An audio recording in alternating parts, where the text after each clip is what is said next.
একটা হচ্ছে রিফ্লেক্স গুলো দেয়, আমি দিতে দেখেছি। রিফ্লেক্স গুলো কমনলি করতে দেয়, রিফ্লেক্স গুলো পারাটা অনেক সময় কঠিন হয়ে যায় তোমাদের মানে প্রফে। আপার লিম্বে রিফ্লেক্স আর সেন্সেশন, এর বাইরে তেমন কিছু দেয় না। এই যে ইন্ডিভিজুয়াল মাসল পাওয়ার, এগুলো ফাইনাল প্রফের টপিক না।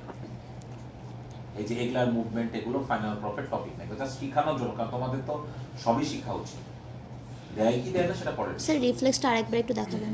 রিফ্লেক্সের জন্য পেশেন্টের সবার আগে আমি এই দিকে প্রথমে অনুমতি, রিটিং ইন্ট্রোডাকশন কনসেন্ট দিয়ে আমি প্রথমে এখানে দেখো বাইসেপস টেন্ডন আছে সবার, তাই না? এখানে টাচ করলে তো টেন্ডনটা তো বোঝা যায়, মাসল টেন্ডন, তাই না? তাহলে টেন্ডনটা প্যালপেট করবা, হাত না হলে এভাবে ইয়ে করে টেন্ডনটা এভাবে প্যালপেট করলাম। টেন্ডনে আমার হাত থাকবে, হাত থাকবে একদম আমার হাতে ফ্ল্যাবি, হ্যাঁ?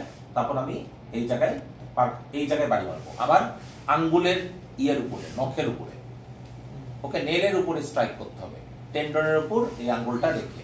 আমি যদি দেখি যে মাসল কন্ট্রাকশন করছে বা কি বলে টেন্ডনে কন্ট্রাকশন হচ্ছে, তাহলে ডার্ক ইজ নট ট্রাইসেপসে ডিরেক্ট।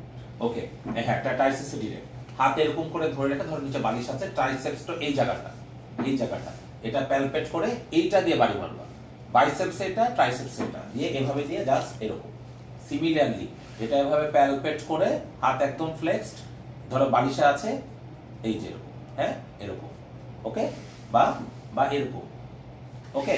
সুপাইনেটরের জন্য এটা ব্রাকিও রেডিয়ালিসের টেন্ডন থাকে এই জায়গাটাতে, হাতটা বালিশ থাকবে, এভাবে প্যালপেট করে, ওকে, এটা হচ্ছে সুপাইনেটর, জাস্ট এভাবে প্যালপেট করে ধরে সুপাইনেটর, ওকে। তাহলে সুপাইনেটর বাইসেপসের সময় তোমার অবশ্যই তোমার হাতে স্ট্রাইক করতে হবে। অনেকে এরকমও করে, but this is not the idea. তুমি এভাবে ধরে এরকম, হ্যাঁ, এটা। আর হফম্যানের জন্য হাতটা এরকম করে ধরে এটা ফিক্স করে জাস্ট এরকম, ওকে, তোমার করতে হবে না। তাহলে এটা হচ্ছে হফম্যান, ওকে। তাহলে এই কয়েকটা জিনিস, আর হফম্যান আর এটা তোমার প্র্যাকটিসের উপর নির্ভর করে। যত প্র্যাকটিস করবা আস্তে আস্তে দেখবা যে একটা টাইম পরে এগুলো স্মুথ হয়ে যাবে। হফম্যান হচ্ছে লোয়ার লিম্বে যেমন প্লান্টার যেরকম, আপার লিম্বে হফম্যান একই রকম। অবশ্যই যদি স্ট্রোক হয় unilateral upper motor Hoffmann positive থাকবে, ইউনিল্যাটারাল হফম্যান পজিটিভ থাকবে।